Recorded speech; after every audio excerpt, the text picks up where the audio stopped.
Ce n'est pas tout à fait du niveau de No Way Home, mais il y a en fait un autre Spider-Man dans ce film, si tu sais où regarder. Voici les détails qui t'ont peut-être échappé dans Spider-Man à tout nouveau jour. Pendant qu'il essaie de comprendre ce qui se passe avec ses hormones en ébullition, on voit Peter porter un vieux t-shirt avec des lettres rouges dessus. Les lettres composent le nom Delmar's Deli, que tu as peut-être remarqué dans Spider-Man Homecoming. L'épicerie de Delmar, très sympathique, était un lieu que Peter fréquentait souvent au lycée. Alors qu'il découvrait ses pouvoirs, Peter a dû sauver Delmar et ses chats après que ses plans pour déjouer un braquage ont échoué, laissant l'épicerie en flammes. Allez! Des scènes supprimées de Spider-Man Far From Home ont été transformées en un court-métrage, La liste des choses à faire de Peter, où Peter retrouve Delmar. C'était la dernière fois que quelqu'un voyait cet endroit dans le MCU. Mais ce vieux t-shirt usé montre que Peter garde cet endroit près de son cœur. Dans Daredevil Born Again, Wilson Fisk mentionne brièvement Spider-Man dans l'épisode 2 de la saison 1. Nous savons prendre soin de nous. Nous n'avons pas besoin d'un justicier armé qui porte un crâne sur la poitrine, ni d'un homme qui porte un costume d'araignée. S'il savait ce que ce costume d'araignée pouvait faire. Ce clin d'œil a laissé penser que Fisk pourrait peut-être se retrouver face à face avec Spider-Man au cinéma. Techniquement, ils le font dans Brand New Day, mais pas comme beaucoup l'auraient espéré. Dans une scène au milieu du film où Spider-Man tente de maîtriser ses nouvelles capacités de toile organique dans une ruelle, on voit une affiche déchirée de la campagne municipale de Fisk sur une benne à ordures vertes. Souviens-toi que dans la deuxième saison de Born Again, Fisk a été forcé de quitter la mairie et a quitté New York, n'étant plus que l'ombre de lui-même. L'aspect délabré de cette affiche dans la ruelle montre à quel point la réputation de Fisk a chuté.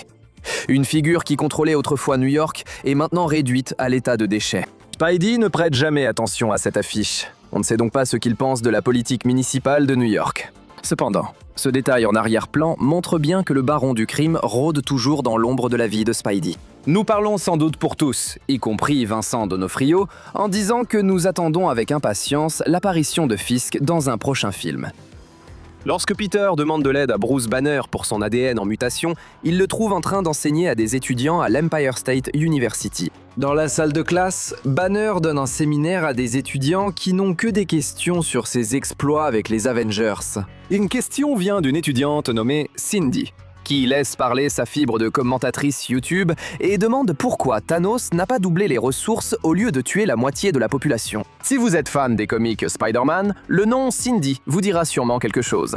Ce n'est guère plus qu'une référence, mais le nom pourrait être un hommage au personnage Cindy Moon, qui devient la super-héroïne araignée Silk. Ce ne serait pas la première fois que Marvel fait cette référence. Tiffany S. Benson a déjà interprété un personnage nommé Cindy, à la fois dans Spider-Man Homecoming et Avengers Infinity War. À part une apparition purement technique via des images d'archives dans la version longue de Spider-Man No Way Home, cette version de Cindy a disparu après le saut de 5 ans entre Homecoming et Spider-Man Far From Home. Que signifie cela pour Cindy, étudiante d'un Brand New Day? Sont-ils en train d'introduire discrètement une nouvelle super-héroïne? Vu la brièveté des apparitions des personnages, c'est sûrement un clin d'œil aux comics. Dans l'une des dernières scènes du film, une foule se rassemble pour faire la seule chose que chaque New-Yorkais rêve de faire dans la vraie vie. Acclamer Spider-Man comme le héros local qu'il est. Tout le monde ici est habillé avec quelque chose qui évoque leur justicier new-yorkais préféré. Que ce soit des vestes rouges et bleues ou de vrais costumes de Spider-Man. Parmi ses habitants, il y a un gars qui porte un masque de Spider-Man de briques et de broc qui semble vraiment familier. L'apparence spécifique des lignes de la toile sur ce masque, les yeux noirs profonds, la texture du tissu, oui, cela doit être un clin d'œil au costume de Spider-Man de Nicholas Hammond dans la série CBS des années 1970. Écoute, je veux pas d'ennui. Ouvre la porte. Tu veux bien, s'il te plaît? Je ne me sens pas bien. Beaucoup de jeunes fans oublient que Nicholas Hammond a joué ce rôle bien avant Tobey Maguire, Andrew Garfield et Tom Holland. Son passage comprenait le programme télévisé L'Araignée Fantastique, dont divers épisodes ont été regroupés pour former des films de long métrage, comme Spider-Man, Le Défi du Dragon. La présence de cette version de Spider-Man dans la culture populaire a été extrêmement limitée. Les films sur le multivers comme No Way Home et Across the Spider-Verse n'ayant jamais pris le temps de faire référence à cette première version en prise de vue réelle de Spidey. C'est donc plutôt cool que Brand New Day ait laissé de la place pour un clin d'œil discret au passé télévisé du personnage. Après la bataille finale, il y a un montage où l'on voit différents monuments de New York illuminés en hommage à Spider-Man. L'Empire State Building affiche des couleurs rouges et bleues, tandis qu'une immense bâche avec le visage de Spider-Man pend du pont de Brooklyn. Lors de certains plans larges de New York, les spectateurs attentifs remarqueront le sommet familier de la tour des Avengers sur l'horizon. Cet endroit avait auparavant été montré comme ayant été acheté par Valentina Allegra de Fontaine dans Thunderbolts, pour servir de quartier général aux nouveaux Avengers.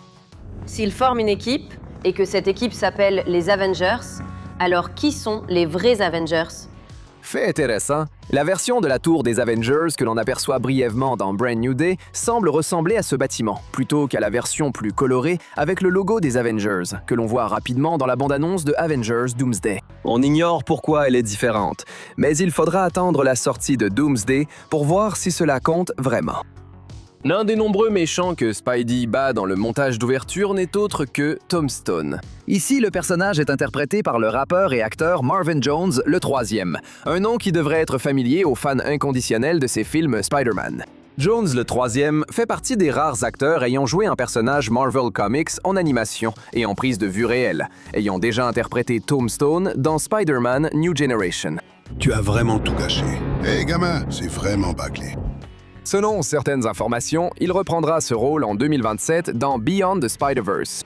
Tombstone n'a pas beaucoup de temps d'écran dans Brand New Day, mais ce casting familier est un clin d'œil aux autres séries Spider-Man et l'année a été chargée pour le personnage.